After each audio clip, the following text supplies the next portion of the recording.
Hello and welcome back. Today we'll be getting into Section 3.5, Inequalities Involving Quadratic Functions.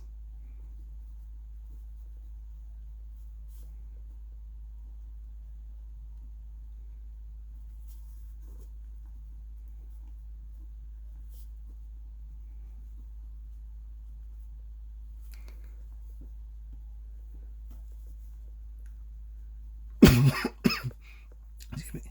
So there is one major difference between linear and any kind of nonlinear inequality, quadratic being one of them, and that is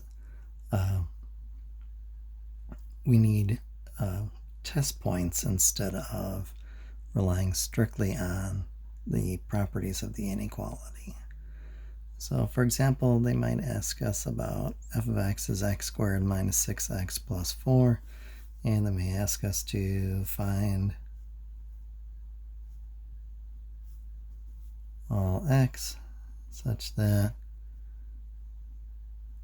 f of x is strictly greater than 0.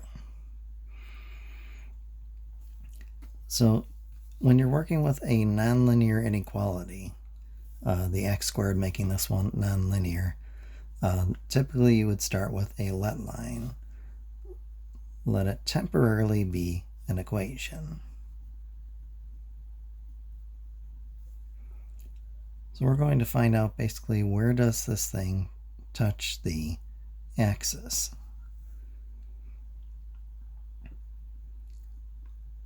So on this one, completing the square would probably be the fastest. We're not going to be able to multiply to a positive 4 and add to a negative 6 using integers.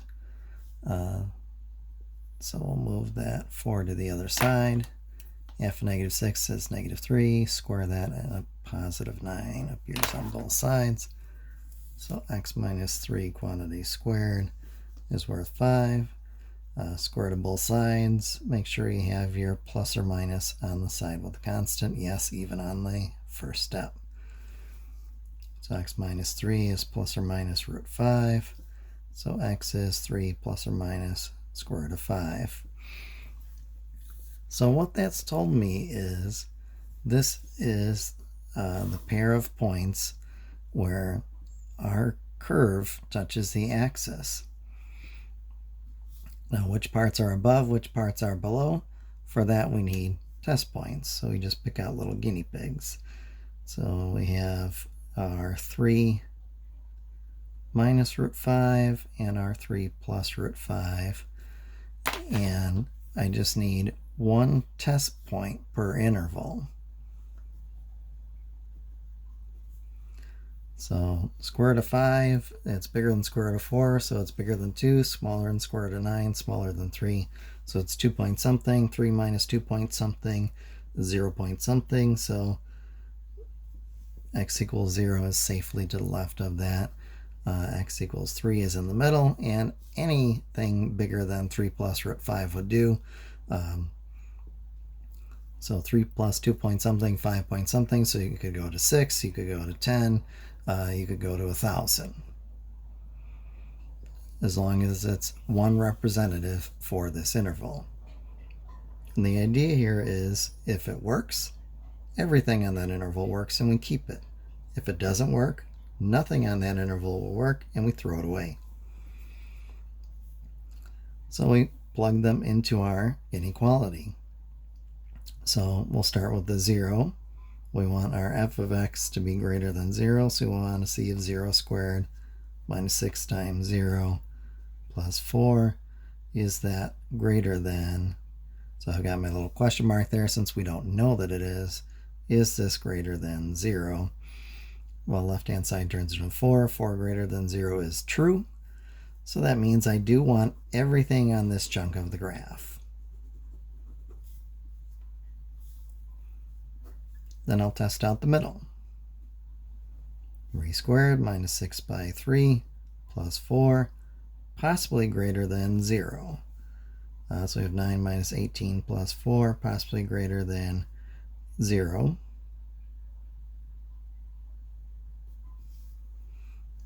So let's see, -9 plus 4 is -5. -5 greater than 0 is a false statement. So the 3 didn't work, so nothing in between these 2 points will work. Trying out the 10. 10 squared minus 6 by 10 plus 4, possibly greater than 0. So we have 100 minus 60 plus 4, possibly greater than 0. So 40 plus 4, 44 greater than 0 is certainly true. So we'll keep that chunk of the graph. As far as endpoints, we have strict inequality here. So we will use parentheses on them. And then that gives you an idea of what your interval notation will look like as well. So this one, our solution set would be -infinity to 3 minus root 5. And then we union that up, excuse me, with 3 plus root 5 approaching infinity. So you do need the union symbol in between there. An intersection or nothing at all in between doesn't tell you that it's in this region or this region.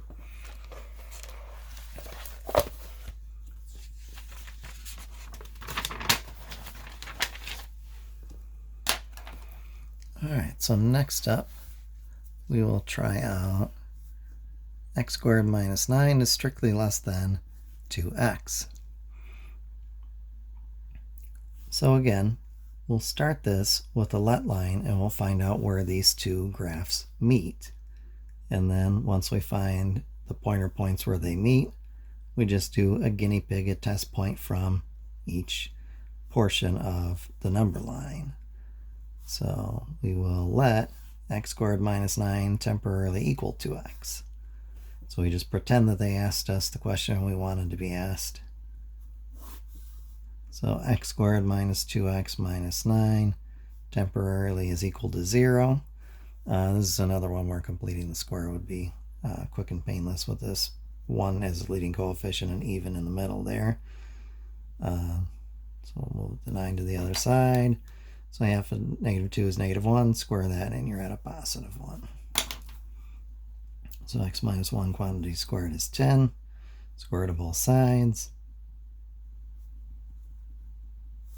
So x minus 1 is plus or minus root 10. So x is 1 plus or minus root 10. Square root of 10, just a little bit bigger than square root of 9, so it's 3 point something. So then we get our number line, sketch it out,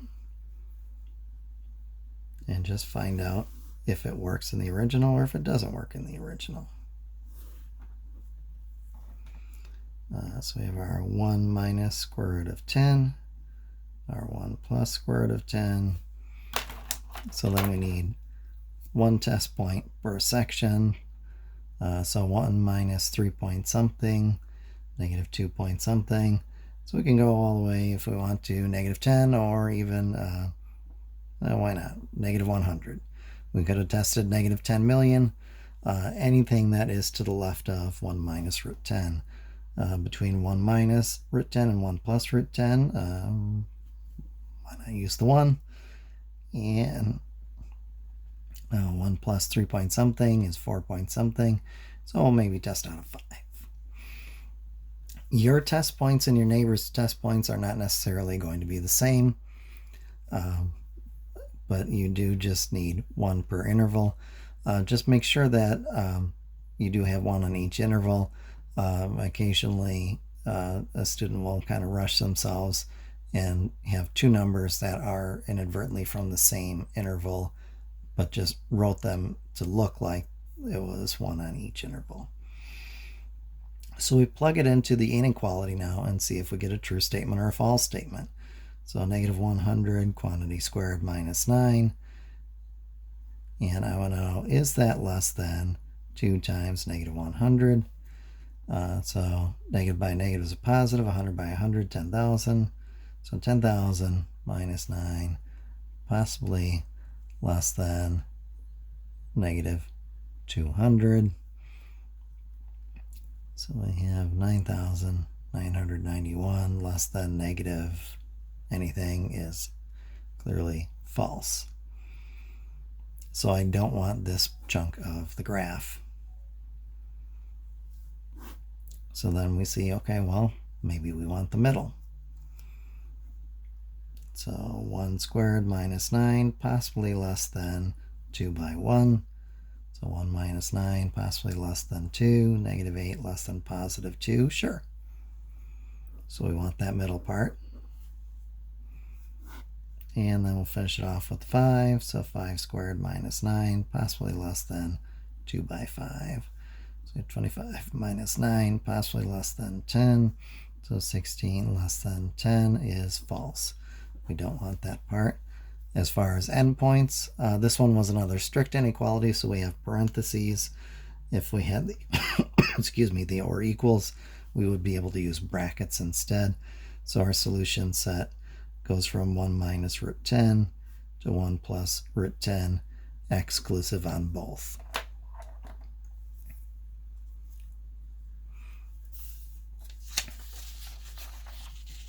All right. Another sort of good what if problem.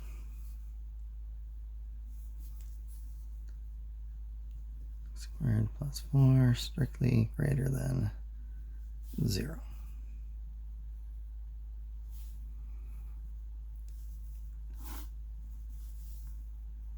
Again, we'll start with our let line. Let x squared plus 4 temporarily equal 0. So x squared is negative 4. Square root of both sides, plus or minus on the side with the constant. So x equals plus or minus 2i.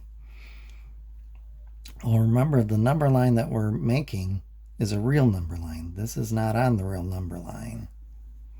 This is not part of the set of reals. So all that means is that when I draw my number line, I don't make any cuts to it. So I can test any number I want. Why not test a 0? You'll get the same answer out of 0 that we would have testing out pi or e or square root of 19 million. All of the real numbers will behave the same way on this. They're either all going to work or all going to fail. So 4 greater than 0 is true, so that means we keep it all. Everything works. Negative infinity to infinity. If we had been given a similar looking thing but less than 0, this part would have been the same. Our let line would have been the same. So we would have still gotten to x is plus or minus 2i. We still would have drawn the real number line. We still would have picked out a guinea pig. Just use a different one. I'll use 1. So 1 squared plus 4, possibly less than 0. 1 squared is 1, 1 and 4 is 5. 5 less than 0 is false. If this one fails, everything fails. So in this one, we would keep the empty set.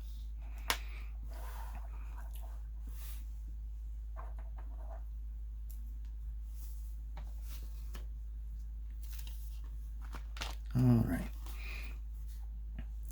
So in section 3.5, I would recommend 1 through 37 on the odds and 39 to 43 all. So if you have any questions, please get in touch with me. Otherwise, I will see you next time.